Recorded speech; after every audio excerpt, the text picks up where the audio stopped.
वेनी man ने बोला, लगता है तुम्हें कुछ भी नहीं पता।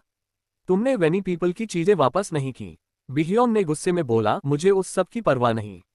बस उस बच्ची को अभी दे दो, वरना। वेनी मैन ने ठंडी आवाज में बोला, दुनिया में ईवल्स के कई प्रकार होते हैं। उसकी आवाज में ऐसी ठंडक थी कि बिह्योन चिल्ला भी न पाया। वेनी पर्सन ने ओल्ड सॉन्ग की तरह आगे बोला। वेनी मैन ने बोला, पहला ईवल वो है जो किसी को अनहैप्पी बनाता है।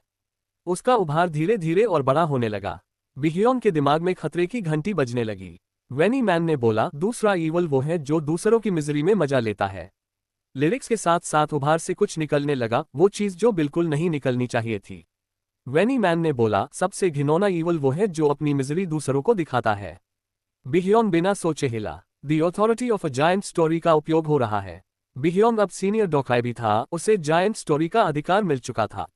स्टार स्ट्रीम को मैनिपुलेट करने वाली ताकत का वेनी पर्सन रेजिस्ट नहीं कर सकता था। लेकिन वेनी मैन हंस रहा था। वेनी मैन ने बोला, पिछली जनरेशन ने नहीं बताया। वेनी पर्सन के सामने कभी ये पावर मत यूज करना। उभार से निकलती स्टोरी ने बिह्योन के शरीर के चारों ओर की स्टोरी को जकड़ना शुरू कर दिया। सिस्टम की सारी लैंग्वेज काली पड़ गई, जैसे किसी ने दुनिया पर काला पेंट डाल दिया हो। The operation of the giant story. बिह्योन चौंक गया। ऐसी मैनिपुलेशन तो हाईएस्ट रैंकिंग डॉकाइबीज से भी ऊपर के ग्रेट डॉकाइबीज को ही मिलती है। इस वेनी मैन को ये पावर कैसे मिली? बिह्योन ने बोला, शायद दूसरे वर्ल्ड की लैंग्वेज। वेनी मैन ने बोला, मूर्ख डॉकाइबी, तुम्हारी गलती अकेले यहां आना थी। उसके उभार से कुछ रेंगता हुआ बाहर आने लगा। एक भयानक क्रिएचर ने फटे उभार से अपने टेंटिकल्स निकाले। के कू तेज टेंटिकल्स ने पलक झपकते ही बिह्योन के छोटे शरीर को जकड़ लिया। The story song of the weenie person प्रभाव में है। स्टोरी छूते ही बिह्योन को देर से समझ आया कि प्रीवियस जनरेशन आखिर वेनी पीपल से इतना क्यों डरती थी। रेसियल कैरेक्टरिस्टिक के कारण वेनी पीपल के खिलाफ रेजिस्टेंस एकदम गिर गया है। वेनी पीपल का हेट्रेड तुम्हारा दिमाग कमजोर कर रहा है। वेनी पीपल्स ग्रज ने तुम्हारी फाइटिंग पावर तेजी से कम कर दी है।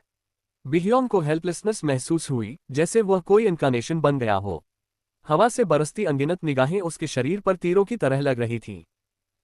वेनी मैन ने हंसते हुए बोला, हम इस पावर को दूसरे रेसेस पर यूज नहीं कर सकते, लेकिन डॉकाइबी के लिए बात अलग है। टेंटिकल्स धीरे धीरे और कसने लगे। बिह्योन का दम घुटने लगा। टेंटिकल्स से वेनी पीपल का सदियों पुराना ग्रज साफ महसूस हो रहा था। वेनी मैन ने बोला, तुम अपने फेवरेट कॉन्स्टलेशंस के सामने मरोगे। The constellation king Heungmu the great weenie people की पावर से हैरान है।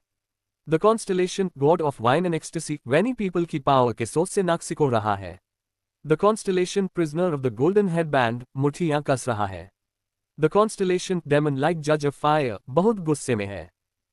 आज मुझे बहुत अच्छी स्टोरी मिलेगी। स्टोरी ने बिह्योन को फल की तरह निचोड़ना शुरू कर दिया। बिह्योन ने आखिरी पल में ब्यूरो को कांटेक्ट करने की कोशिश की, लेकिन ब्यूरो आने से पहले ही वह जूस बन जाता। ठीक उसी पल जब उसका कॉन्शियसनेस गायब होने वाला था, बिह्योन को जकड़े हुए टेंटिकल्स फट गए। हैरान वेनी मैन पीछे हटा और बिह्योन का छोटा शरीर जमीन पर गिरने लगा। किसी लंबे आदमी ने उसे हवा में ही पकड़ लिया। यू जूनग्युक ने ठंडी आवाज में बोला, कितना बेवकूफ डॉकाइबी है जो वेनी पर्सन से अकेले भिड़ गया। बिह्योन ने सिर घुमाया। खून से सने बूट्स, हवा में लहराता लंबा काला कोट, केज में फंसी बियू चिल्लाई बाट। आसमान के कॉन्स्टलेशंस इनडायरेक्ट मैसेजेस भेजने लगे। द कॉन्स्टलेशन डेमन लाइक जज ऑफ फायर चिल्लाकर चीयर कर रही है। बिह्योन ने उसके हाथ में काला हथियार देखा और समझ गया कि यह कौन है। बिह्योन ने बोला, तुम। उसकी नजर यू जूनग्युक से मिली और पूरे शरीर में गूसबम्स दौड़ गए। न सेजर्स आई की वजह से, न उसकी फियर्सनेस की वजह से बिह्योन ने अनगिनत इनकारनेशंस देखे थे, लेकिन सिर्फ एक इनकारनेशन की आंखें ऐसी होती थीं जो हर पल सोचती हो कि सामने वाले को कैसे मारना है। बिह्योन ने छटपटाना शुरू किया, तभी यू जूनग्युक ने उसे पीछे फेंक दिया। यू जूनग्युक ने बोला, पीछे हटो। बिह्योन धड़ाम से गिरा और जमीन पर लुढ़क गया। यू जूनग्युक ने बिना हिचक दाहिने हाथ की तलवार पकड़ी। ब्लैक हेवनली डेमन स्वॉर्ड रोने लगी और ट्रांसेंडेंस की सॉलिड स्टोरी उसके चारों ओर फैलने लगी। कटे हुए टेंटिकल्स जमीन पर तड़प रहे थे। वेनी मैन खाली नजरों से देख रहा था। यू जूनग्युक ने बोला, तुम होराइजन का ग्रेट डेमन हो। वेनी मैन ने बोला, सही कहा, बहुत दिन हो गए। ओल्डेस्ट ड्रीम के पपट। यू जूनग्युक ने बोला, मैं तुम्हें पहली बार देख रहा हूं। वेनी मैन ने हंसते हुए बोला, हा, तुम कभी नहीं जान पाओगे। 1000 बार मरने और 1000 बार जीने के बाद भी नहीं जान पाओगे, क्योंकि तुम। यू जूनग्युक को उसकी बकवास सुनने का कोई इरादा नहीं था। उसकी तलवार ने स्पेस को चीर दिया। वेनी मैन ने अपने नाक के ठीक सामने से गुजरती ब्लेड देखी और चिल्लाया। वैनी मैन ने बोला, अब तक तो दोनों पीछे हट जाते तो अच्छा था ना। तुम्हारा इस केस से कोई लेना देना नहीं। यू जूनग्युक ने बोला, शिन यूसिंग को मुझे दे दो। वैनी मैन ने बोला, क्या? यू जूनग्युक की नज़र केज की तरफ गई जिसमें बियू फंसी थी। वैनी मैन को आखिर समझ आया कि गड़बड़ कहाँ हुई। वैनी मैन ने बोला, तुम डॉकायबी के लिए आए हो? हाँ हाँ, इंसान के पास चैनल रखने से कोई फायदा नहीं। यू जूनग्युक ने बोला, मुझे चैनल नहीं चाहिए। केज में बियू की आंखें हिली। गिरा हुआ बिह्योन खड़ा हुआ और खाली मन से सुनने लगा। यू जूनग्युक की ब्लेड के चारों ओर ट्रांसेंडेंस का माहौल था। वैनी मैन ने हंसते हुए बोला, मैं हैरान हूं। क्या तुम्हें इस डॉकायबी की वैल्यू नहीं पता? इस राउंड में तुम्हारे लिए ये नामुमकिन है। किम डॉक्चा नाम के व्यक्ति के साथ भी बेकार है। चाहे जितने वेरिएबल्स हों, स्टार स्ट्रीम का फ्लो, ट्रांसेंडेंस की चिंगारियां उड़ी। यू जूनग्युक की ब्लैक हेवनली डेमन स्वॉर्ड से मैजिक पावर का वाटरफॉल बरसने लगा। वैनी मैन का एक हाथ हवा में उड़ गया। वैनी मैन ने चिल्लाया, रुको। तुम्हें नहीं पता क्योंकि तुम्हारे क्यूमुलेटिव डीड्स अभी कम हैं। दूसरे पैरेलल डायमेंशंस में ज्यादा इंफॉर्मेशन लीक होने से उसके चारों ओर प्रोबेबिलिटी की चिंगारियां छूटने लगी। उसने बात निगल ली और फिर चिल्लाया।